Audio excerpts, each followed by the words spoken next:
guys, good morning! Nandito kami sa event ng work ni Papa.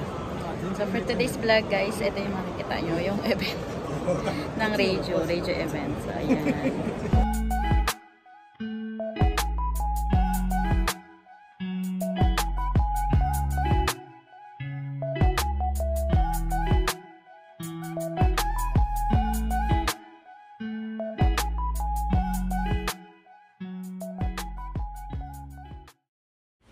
Good morning guys! First day ng event, Saturday. Dahil 2 days ang event po, Saturday and Sunday. Every year yan.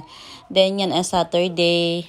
Maaga kami dumating para mag-display at maglagay ng mga tag prices ng mga items. Ayan. Yan ang kaganapan dyan sa event na yan. At ang mga customer is 10 AM ang pasok. So, ayan na. Start na ng pagtitinda, guys. Good luck to us. Sana may benta tayo. Ayan. Waiting for mga customer.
Ayan, mukhang nag-busy na tayo guys at marami ng mga na sold out na mga items kasi yung ibang mga customer binabayaran lang nila tapos binabalikan din nila yung kanilang mga nabili kasi iikot pa sila kung saan-saan. 1 hour later.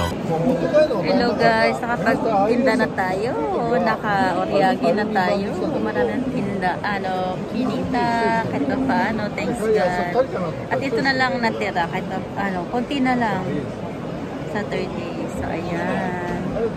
Yan na lang yung mga natira, guys. Pero kung titignan mo, parang marami pa rin. Pero ang dami nang nabili. Mga na-sold out.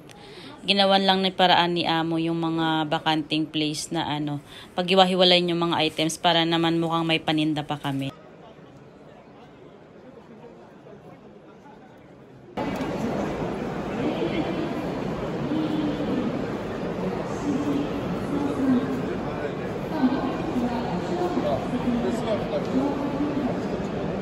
Ito yung itsura ng aming booth. Yan. Ganyan ang tindahan. Maliit na tindahan. Or space na inarent ni Amo.